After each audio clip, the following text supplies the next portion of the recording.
بسم اللہ الرحمن الرحیم۔ السلام علیکم ناظرین۔ مصر کا ایک امیر بزنس مین تھا۔ اس کی عمر 50 سال کے لگ بھگ تھی کہ ایک دن اس کو دل میں تکلیف کا احساس ہوا، اور جب اس نے کائر کے سب سے بڑے ہسپتال میں اپنا علاج کروایا تو انہوں نے معذرت کرتے ہوئے کہا، اسے یورپ جانے کا کہا۔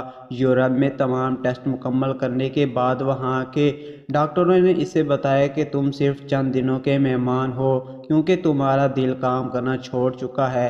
وہ شخص بائی پاس کروا کر مصر واپس آ گیا اور اپنی زندگی کے باقی دن گن گن کر گزارنے لگا۔ ایک دن وہ ایک دکان سے گوشت خرید رہا تھا جب اس نے دیکھا کہ ایک عورت کسائی کے پھینکے ہوئے چربی کے ٹکڑوں کو جمع کر رہی ہے۔ اس شخص نے عورت سے پوچھا، تم اس کیوں جمع کر رہی ہو؟ عورت نے جواب دیا کہ گھر میں بچے گوشت کھانے کی ضد کر رہے ہیں، چونکہ میرا شوہر مر چکا ہے اور کمانے کا کوئی ذریعہ بھی نہیں ہے، اس لیے میں نے بچوں کی ضد کی بدولت مجبور ہو کر یہ قدم اٹھایا ہے۔ اس پھینکی ہوئی چربی کے ساتھ تھوڑا بہت گوشت بھی آ جاتا ہے جسے صاف کر کے پکا لوں گی۔ بزنس مین کی آنکھوں میں آنسو آ گئے۔ اس نے سوچا، میری اتنی دولت کا مجھے کیا فائدہ؟ میں تو اب بس چند دنوں کا مہمان ہوں۔ میری دولت کسی غریب کے کام آ جائے، اس سے اچھا اور کیا ہوگا؟